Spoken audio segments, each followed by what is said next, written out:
Olá, eu sou Marcos Valério XR e hoje é o dia 13 de agosto de 2018. Bem, esse talvez seja um dos meus vídeos mais importantes, porque eu vou resumir aqui a maior parte do que eu acho que realmente precisa ser dito para qualquer pessoa que queira entender o país em que a gente vive e o mundo de uma forma geral, além das ilusões estúpidas perpetradas pela mídia, pelos partidos políticos e pelo governo em si, e mais essa infinidade de instituições por aí que pagas com dinheiros de fontes suspeitas para espalhar todo tipo de desinformação e mentira. São basicamente três dicotomias. Dicotomias talvez não seja um termo muito bom, mas porque são pares de situações que se contrapõem. E a primeira delas, mais especificamente centrada no Brasil, é que até hoje no Brasil só existiram dois projetos políticos e econômicos. São dois projetos que se revezam historicamente e que ou estão ou um ou outro está em aplicação, ou às vezes um meio termo entre os dois, ou às vezes até um governo que tem aspectos de um lado e aspectos de outro. Esses dois projetos são, primeiro, o projeto original do Brasil, que é o projeto de colônia, que o Brasil deve ser nada mais, nada menos do que um fornecedor de matérias-primas, insumos básicos para os países ricos. Foi com essa mentalidade que o Brasil foi criado. Ele foi para ser isso, para ser uma colônia, um país perpetuamente subdesenvolvido, porque não se pode permitir que uma colônia fornecendo esses materiais ou que sirva de mão de obra barata se desenvolva. Então esse é o projeto original para o Brasil. O outro projeto é um projeto que tenta transformar o Brasil numa potência. É o que tenta levá-lo além de sua condição de colônia, transformando numa nação que faça jus à sua dimensão territorial e populacional. Porque o Brasil é um dos maiores países do mundo, tanto em tamanho, quanto em população, quanto em recursos naturais. E você pode observar que em todos os países que têm esses recursos são projeções econômicas mundiais. Então basicamente são esses dois projetos.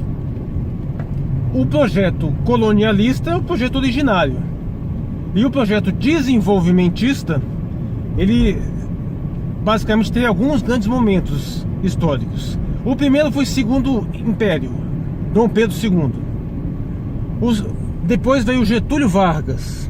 Aí nós tivemos alguns impulsos desenvolvimentistas também em Juscelino, mas de uma forma largamente equivocada, mas teve Juscelino Kubitschek.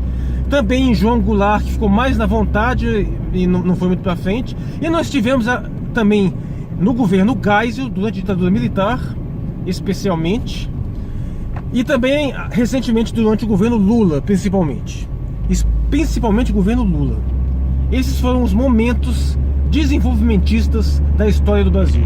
Os outros momentos foram tendentes à redução do Brasil à sua dimensão original colonial, de um país subalterno, subdesenvolvido e servindo aos interesses de outras potências, especialmente, outrora, Portugal e Inglaterra, atualmente Estados Unidos. Então basicamente é isso. E aí observa um fato interessante. Toda vez que o país teve um momento desenvolvimentista, um momento que começou a levantá-lo à condição de um gigante internacional capaz de medir forças com outros países, fatalmente ele foi contra-atacado por um golpe de Estado. Foi assim com Dom Pedro II, com a proclamação da República. Foi assim com Getúlio Vargas, que deveria dispensar explicações. Foi assim com João Goulart, a dobradinha Kubitschek e João Goulart, que foi exatamente para isso que veio o golpe de 64. Foi assim com Geisel, que apesar de toda a ditadura ter começado o regime militar subserviente aos Estados Unidos, praticando toda sorte de patifaria que Castelo Branco e especialmente Costa e Silva praticaram, depois teve uma recuperação e uma virada. E curiosamente, foi só o Brasil, a ditadura militar, dar essa virada em favor do país, em favor do desenvolvimento, aí ela começou a ser criticada pela mídia. E aí, apesar de não ter sido necessário um golpe para tirar a ditadura do poder, veio todo aquele movimento antiditatorial pela democracia, que perdurou, gerando uma espécie de falsificação histórica, atacando, sim, em parte justificadamente o que a ditadura teve de ruim, mas também atacando muita coisa que ela teve de boa e efetivamente misturando uma coisa com outra. E por fim, agora teve o governo Lula, sua continuidade no governo Dilma. Pode-se dizer que, de uma certa forma, o primeiro governo Dilma ainda teve muitos dos méritos do governo Lula, já o segundo já não valeu mais nada. E mesmo assim, ainda tinha a possibilidade do governo Lula retornar, né?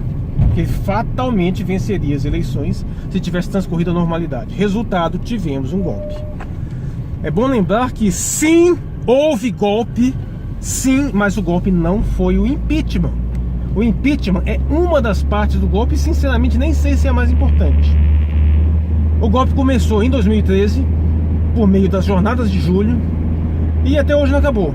E talvez o momento mais dramático, mais terrível dele tenha sido a PEC 55, que é chamada de PEC da morte e PEC do fim do mundo. Não é à toa. Talvez o único exagero seja o mundo, não é PEC do fim do mundo, PEC do fim do Brasil.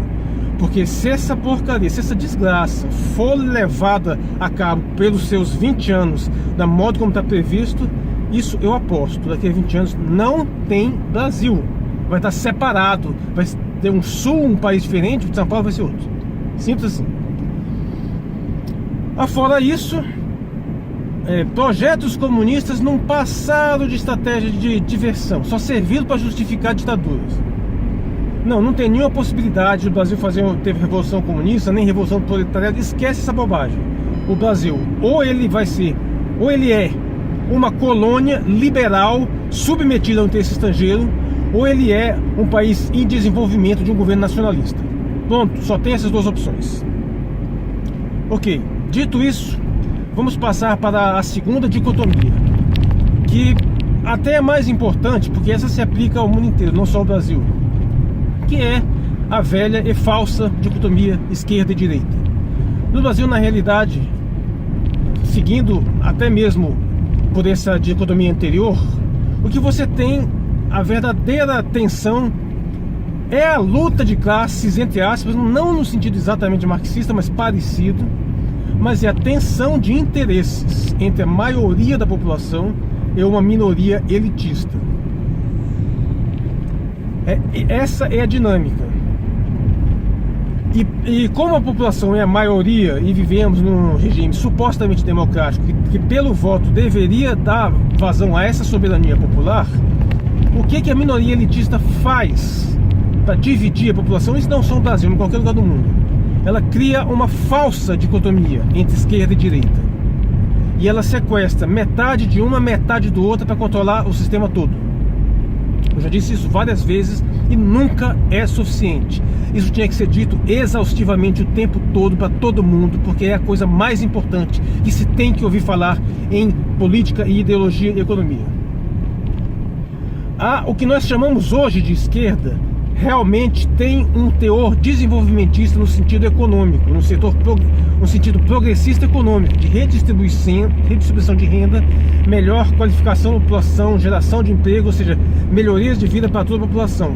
A esquerda atual tem isso, mas ela também tem uma dimensão completamente elitista, chama-se pequeno burguesa, dessas pautas de feminista, aborto, homossexualidade e liberação da maconha, que não interessam a maioria esmagadora da população e em geral causam repúdio à população, e essas pautas vêm amalgamadas.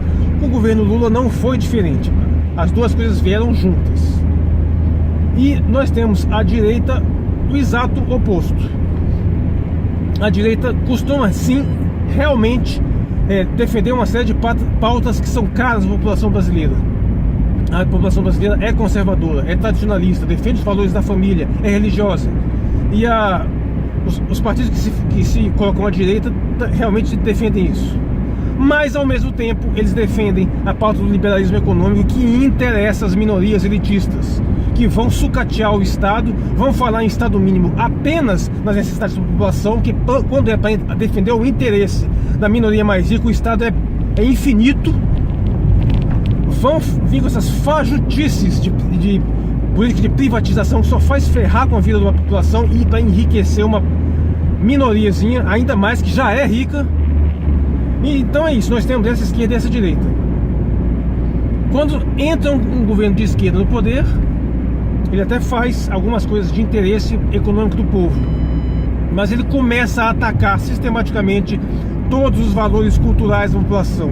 Até que chega um momento que o povo não aguenta mais, não quer mais saber dessa merda de a guerra dos sexos, de ficar falando em empoderamento, de cultura de estupro, de que o povo é machista, homofóbico, essa palhaçada toda. E manda esse pessoal a merda. Aí faz esse alarde todo aí, vai pro lado da direita, faz esse alarde todo aí com a ideologia de gênero, que nada mais é do que feminismo. Leia-se feminismo, ideologia de gênero, feminismo, é a mesma coisa. Feministas vão reclamar por causa da palavra ideologia, que tem uma carga pesada, mas elas têm uma teoria de gênero, sim, que diz exatamente o que os conservadores dizem, que a ideologia de gênero diz, que os gêneros são socialmente construídos em favor dos homens por uma instituição social chamada patriarcado, que oprime as mulheres e beneficia os homens. Isso que a ideologia de gênero faz, mesma coisa. Aí a população fica de saco cheio disso e acaba elegendo um governo à direita para defender seus valores tradicionais. E o que esse governo à direita faz? Mete-lhe um choque liberal, desmantelando toda a seguridade social, acabando com o emprego, mandando gente para a rua, privatizando, gerando essa confusão toda, cortando investimentos sociais e jogando dinheiro todo na conta das panelinhas milionárias. Em algum momento a crise é insuportável, a população vai e elege um governo de esquerda de novo e recomeça o ciclo. Isso em qualquer lugar do mundo, do Ocidente, do mundo não, do Ocidente, tem sido assim, especialmente Europa e Estados Unidos. Estados Unidos, a dicotomia é até mais marcada entre o Partido Republicano e o Partido Democrata. Então basicamente é isso. Isso tudo por quê?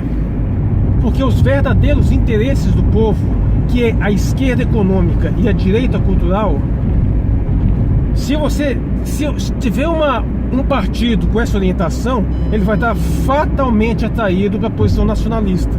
São os partidos nacionalistas que têm esses valores, que atendem a maioria da população.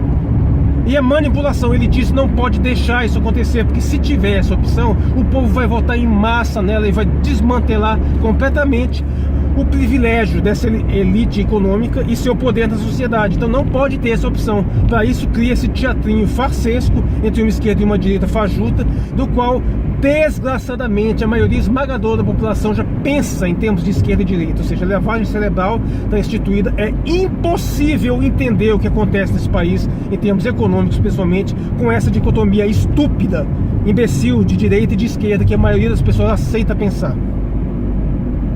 Ponto. Essa foi a segunda dicotomia. E, evidentemente tem uma ligação clara com a primeira, porque a primeira, o projeto desenvolvimentista para o Brasil é necessariamente um projeto de direita cultural e esquerda econômica.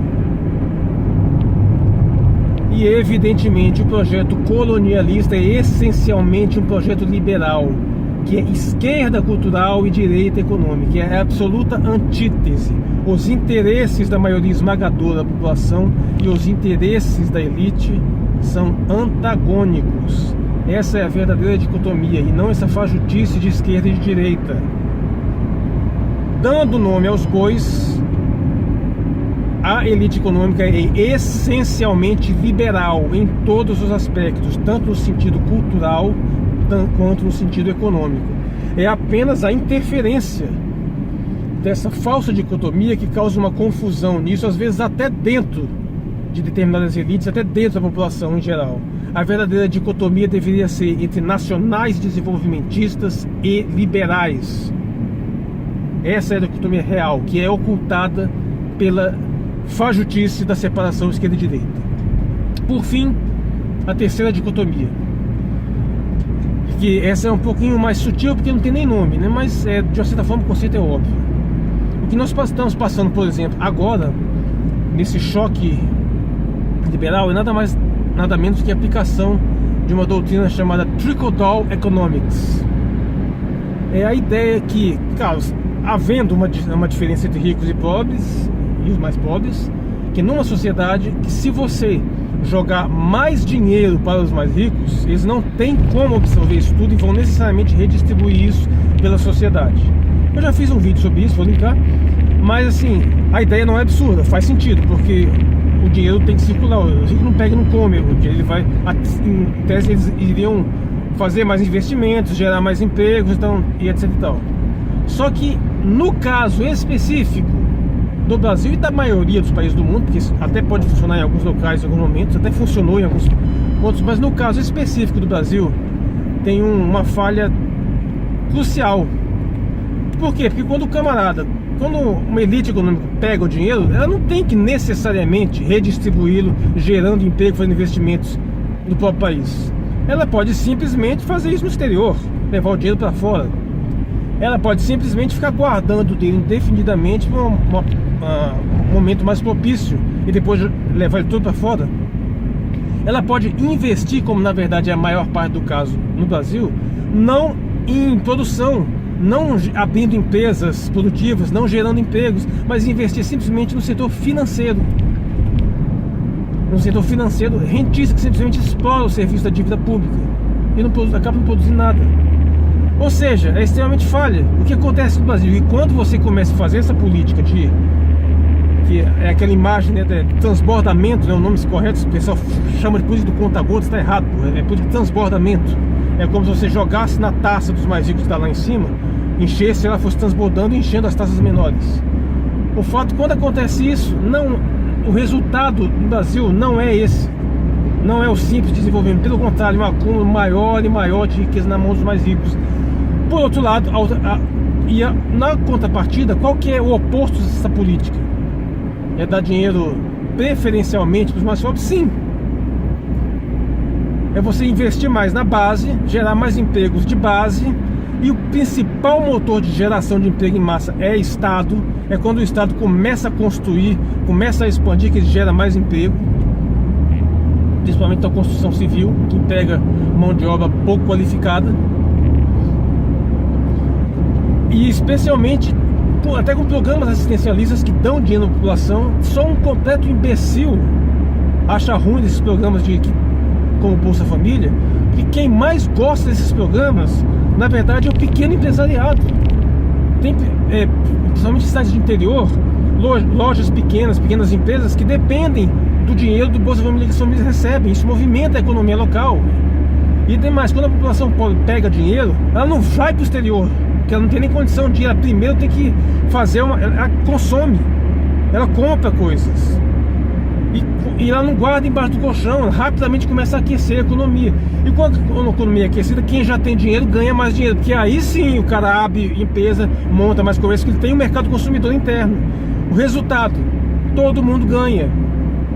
Não é à toa, por outro motivo, que no governo Lula houve uma proliferação monumental de milionários, inédita na história.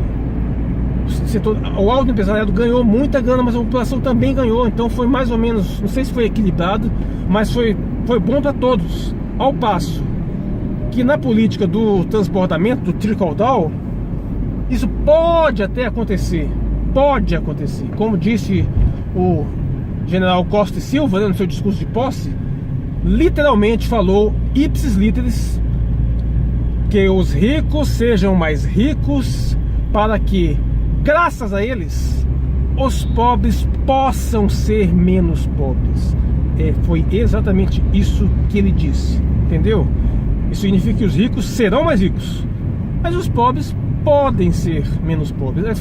Foi perfeita essa frase. Ele disse, sintetizou com perfeição absoluta a doutrina econômica da qual ele estava submetido e foi ordenado a executar. Não é à toa que aprovou a infame Carta Constitucional número 5, que inaugurou a nova era de lavagem de dinheiro no nosso país, em 1968, logo depois do AI-5. Ela simplesmente suspendeu a necessidade de se identificar para o Banco Central quando você manda remessa de dinheiro para o exterior. Antes você tinha que passar pelo Banco Central, tudo assinado. Era muito mais difícil mandar dinheiro sujo para o exterior. Aí o governo Conselheiro pega e me remove isso, ou seja, virou festa. A lavanderia, como nós entendemos hoje, começou ali em 68. provavelmente na medida mais corrupta que já se fez na história desse país, ao liberar a corrupção desse jeito. Curiosamente, os efeitos disso aí só foram ser parcialmente revertidos durante o governo Lula em 2005, que aliás foi o que permitiu as investigações posteriores, inclusive a Lava Jato. Sem isso não seria nem possível essa investigação toda. Mas bem, então essa é a terceira dicotomia. Você tanto pode privilegiar prioritariamente os mais ricos, ou você pode privilegiar a população em geral, ricos e pobres. Veja, não existe a terceira opção de privilegiar apenas os mais pobres. Isso não é possível, porque quando você começa a desenvolver, dar dinheiro dos mais pobres, eles vão começar a consumir, vão começar a usar esse dinheiro, e isso vai beneficiar a sociedade inteira. E isso está em perfeita consonância com o projeto desenvolvimentista de país.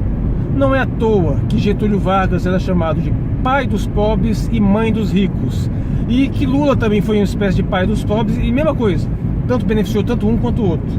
Não é à toa que com Dom Pedro II o país teve um desenvolvimento inédito, enriqueceu muito, a elite agora enriqueceu ainda mais, mas a população, ele tinha uma ampla popularidade, que ele desenvolveu também, gerou mais emprego, melhorou também a vida da população em geral.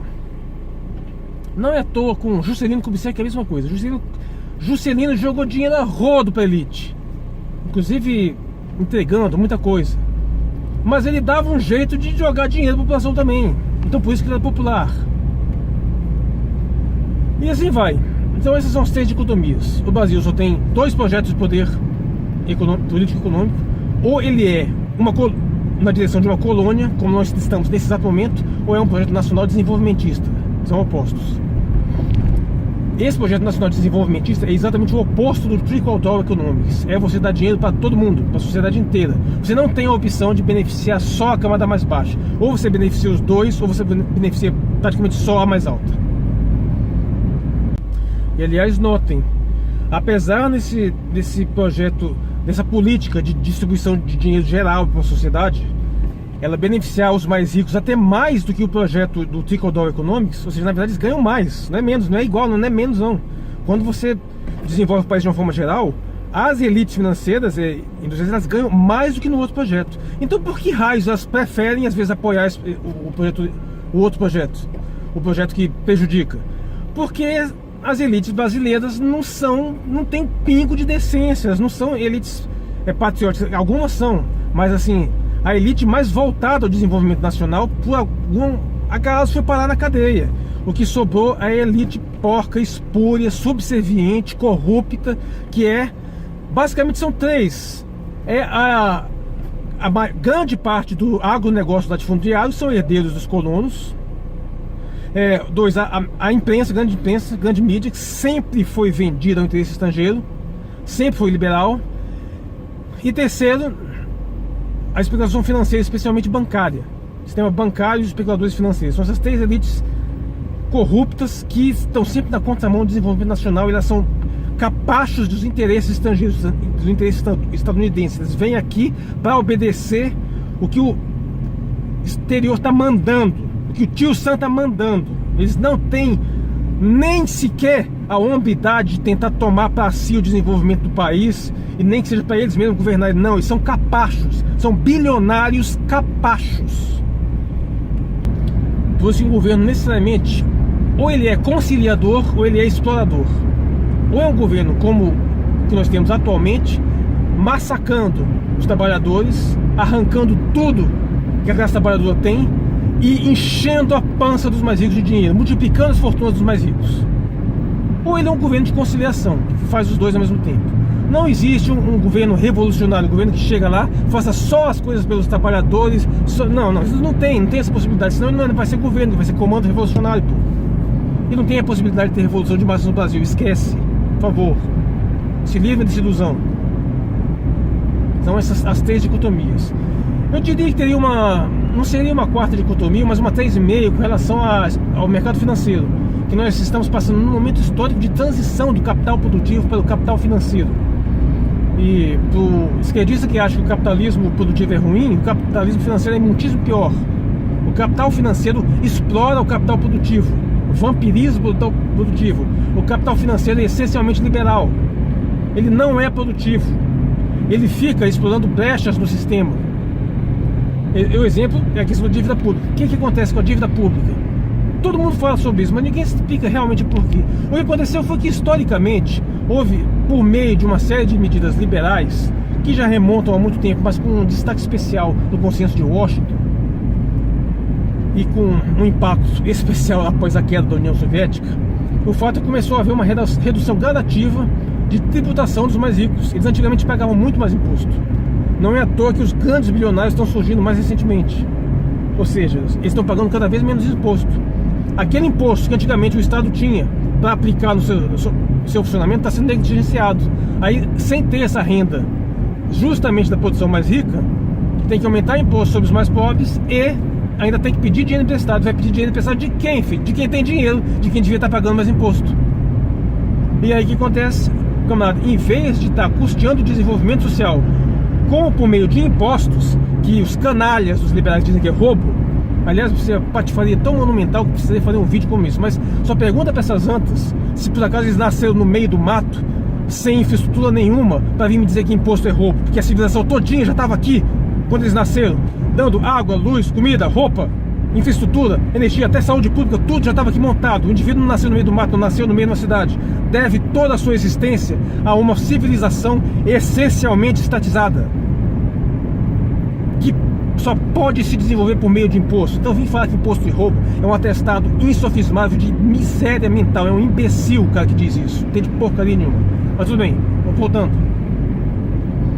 Então o indivíduo que devia, a classe mais rica, que devia estar ajudando a custear o Estado por meio de impostos, agora, tendo sonegado isso, começa a emprestar dinheiro a juros altíssimos. E aí ganha uma bolada fantástica, né? Porque para esse dinheiro o governo tem que pegar esse dinheiro emprestado e para poder devolver tem que espremer mais a população. É assim que funciona a dívida pública. É apenas mais uma das formas de extorquir dinheiro, de explorar a população. E ela é um dos principais elementos do mercado financeiro, onde você aplica dinheiro ali sem fazer porcaria nenhuma. Você tem muito dinheiro, joga o dinheiro ali, não faz porcaria, não produz absolutamente nada, espera um pouquinho, o dinheiro volta maior, sem produzir nada. Quer dizer, o capital financeiro, cara, é muito mais complexo, tem muito mais coisa que isso. Já fiz alguns vídeos a respeito também, mas basicamente é isso. Eu diria que seria uma quarta dicotomia, porque nós estamos passando por essa... O capitalismo pode ser tanto produtivo, se concentrar na esfera produtiva, quanto na esfera especulativa, em que nós estamos acontecendo exatamente isso. De uma certa forma, tudo isso se harmoniza. Para o Brasil, a única chance de desenvolvimento é um projeto de nação, um projeto nacionalista, desenvolvimentista, que tente levantar o país ao estado de potência que ele realmente é, ao lado dos grandes atores internacionais. É uma das maiores economias do mundo. Tem que tirar da cabeça essa ideia estúpida de que o Brasil é um país pobre porcaria nenhuma. É um dos países mais ricos do mundo, que tem ele que é mal distribuído. Para fazer essa política desenvolvimentista, ela necessariamente não é a política nem de esquerda nem de direita. Ela é uma política de esquerda econômica, mas de direita cultural. Ela preserva os valores do povo. Essa política, evidentemente, é o contrário do trickle-down economics. Ela vai fazer uma grande conciliação de classes para desespero dos marxistas, que são doidos por uma revolução proletária, e a revolução para existir tem que ter uma tensão violenta de classes. Qualquer conciliacionismo de classes vai contra isso. Quem tem que ser radical é sindicato. Sindicato não tem que conciliar de jeito nenhum. O sindicato tem que defender o direito do trabalhador. Assim como os sindicatos patronais, os patrões também não vão defender o direito deles. Quem tem que fazer a conciliação é o governo. O Estado é o que se interpõe entre a luta de classes. E por fim, nós estamos aí nessa transição histórica do capital produtivo para o capital financeiro.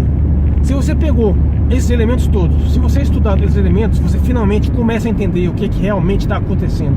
O tamanho da manipulação, o tamanho do engodo e o tamanho da sujeira do que está acontecendo agora, que acontece há muito tempo, mas especialmente agora, que ele vai levar a desmascarar também uma outra falsa dicotomia que é entre democracia e ditadura. Isso é uma bobagem. A gente sempre viveu numa plutocracia. Nesse momento histórico nós estamos vendo apenas a plutocracia mostrando uma abordagem muito mais agressiva.